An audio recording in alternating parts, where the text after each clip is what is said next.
Dear friends, in the previous episodes we talked about Ukraine's fighter jets and how they challenge Russian air superiority.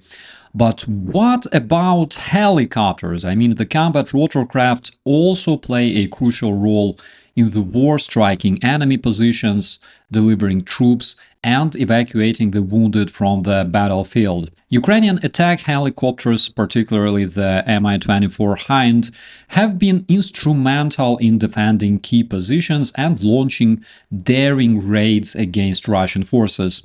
Alongside them, Mi-8 transport helicopters serve as lifelines, carrying supplies and evacuating the wounded under fire, but also often utilized as attack aircraft. Perhaps the most heroic helicopter operations of this war took place over the Mariupol's Azov steel factory, where Ukrainian pilots flew into a city completely surrounded by Russian troops. Against impossible odds, they slipped through enemy air defenses to deliver necessary supplies and evacuate wounded soldiers. Many of those pilots never returned, but their bravery became legendary. Today, Ukrainian helicopters continue their mission, adapting to battlefield where every flight is a high-risk operation. So what helicopters does Ukraine have and how are they being used in combat? Let's take a closer look. Comparing fixed-wing aircraft to the rotorcraft is like imagine you've got a BMW X5. It's a good luxury SUV, as effective as it is expensive in terms of acquisition and operating cost. At the same time, your best buddy Mike doesn't have a car. He drives a Harley Davidson. Well, okay, that's an overkill. Your buddy Mike drives a Honda Rebel. Both vehicles are completely different, just like your personalities, because apparently if you're driving an X5, it makes you either a lawyer or a businessman.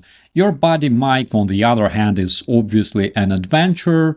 He enjoys freedom and adrenaline. Both vehicles have their own cons and pros. SUV lets you sustain harsh weather, it is equipped with numerous gadgets, it literally goes on its own with just a little input from you as a driver, but it requires a bigger parking spot. Honda Rebel requires a lot of your input, constant control on low speeds. It's not really versatile in terms of weather, but at the same time you can park it literally anywhere. Both vehicles serve different purpose and mission. Same with the airplanes and choppers.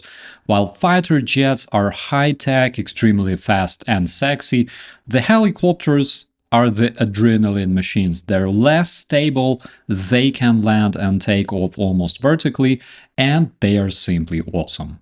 You may ask, what's the deal with the helicopters? What's so special about them besides the ability to land anywhere comparing to the fixed-wing aircraft? The answer is that the choppers are literally a technical marvel. While your airplane moves forward steadily at all times, the helicopters require a lot of your attention and constant control input. Changing wind direction, turbulence, ground effect, tail rotor correction, which changes with the RPM of your main rotor and your velocity. Because of all that, the choppers are much less stable than fixed-wing aircraft, and this means that the helicopter pilots are always occupied with controlling their aircraft 100% of time. And this is something that makes helicopter pilots almost like superheroes. That is why it takes a lot of efforts to master the magic of flying a helicopter, especially a combat helicopter. When you think of Ukraine's close air support operations, Su-24 and Su-25 often take center stage. But behind these scenes, two helicopters have been playing a vital and often deadly role: the Mi-24 and Mi-8. These Soviet-era machines might not have the sleek profile of modern aircraft, but they are the backbone of Ukraine's helicopter fleet, and their impact on the front lines literally cannot be overstated.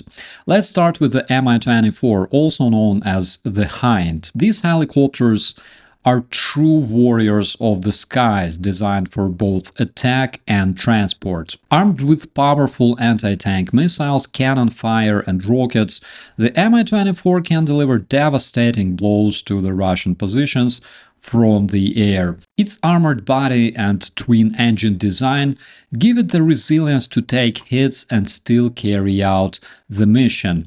The Mi-24's auto-loader system and advanced optics also allow Ukrainian pilots to strike with pinpoint accuracy. It's not just a killer, it's also a lifeline. The Mi-24 can carry troops into battle, deliver essential supplies, and evacuate the wounded from the most dangerous areas. All that while under constant enemy fire. Now there's Mi-8, which might not be as heavily armed, but it plays a different, just as critical role, my friends. The Mi-8 is the workhorse of the Ukrainian helicopter fleet. With its enormous cargo capacity and reliability, it's perfect for transporting troops and heavy equipment into hard-to-reach areas. During the siege of Mariupol, when Russian terrorists surrounded the city, Ukrainian Mi-8s were literally a lifeline, my friends. They flew under extreme pressure to deliver supplies to the defenders at Azovstal and evacuate the wounded from the battlefield. It was a high-risk, high-reward mission, one that many pilots unfortunately didn't survive, but they kept going because they knew just how crucial their role was. And while this aircraft is primarily known as transport helicopter, its versatility extends far beyond that role, my friends. This robust helicopter can also be utilized as an attack aircraft in the right conditions. The Mi-8 has been equipped with various weapon systems over its long service history, including rockets, machine guns, and even anti-tank guided missiles. Though it doesn't have the same firepower as dedicated attack helicopters like Mi-24, it still packs a punch. This makes the Mi-8 a highly adaptable platform, capable of delivering airstrikes against enemy positions, supporting ground troops, and even taking out armored vehicles when needed. In Ukraine's defense, the Mi-8 has been used in both combat and logistical roles. And this ability to shift between transport and attack makes the Mi-8 incredibly useful, especially in the fast-changing dynamics of modern warfare. So whether it's ferrying supplies to the front lines or providing close air support, the Mi-8 proves that it's not just workhorse, it can hold its own in combat as well. Since the beginning of the Russian invasion of Ukraine, the country has received significant support from its allies in the form of aircraft delivered to the Ukrainian defenders. One of the most notable foreign contributions comes from Poland, which sent Mi-24s to Ukraine in 2023. These helicopters, which had been in Polish service, became a powerful addition to Ukraine's existing fleet of Mi-24 helicopters. The Polish allies enhanced Ukrainian firepower and increased the number of attack helicopters available for operations, which was crucial. With their anti-tank guided missiles and rockets, the Mi-24 from Poland have been involved in numerous missions to strike Russian positions and provide close air support to Ukrainian troops on the ground. But the support doesn't end there, my friends. Czechia has also played an important role, delivering Mi-24 and Mi-35 helicopters to Ukraine. Mi-35 is basically export version of Mi-24.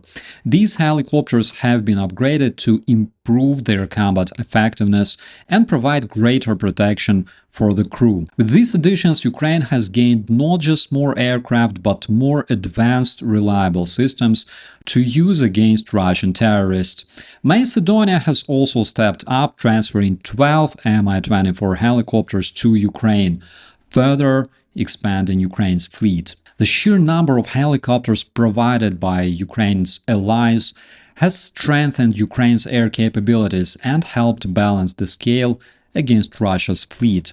But perhaps most importantly, these helicopters represent something bigger than just military hardware. They're actually a symbol of the unity and commitment of Ukraine's allies. As long as this support continues, Ukraine's defenders in the sky will remain well equipped to face whatever challenges lie ahead. My dear friends, in the next episode we'll talk a bit more about the Western helicopters operating in the Ukrainian sky. In the meantime, please let me know if you like this episode, and traditionally I will see you in the comments. I'm operator Starsky. Thanks for watching.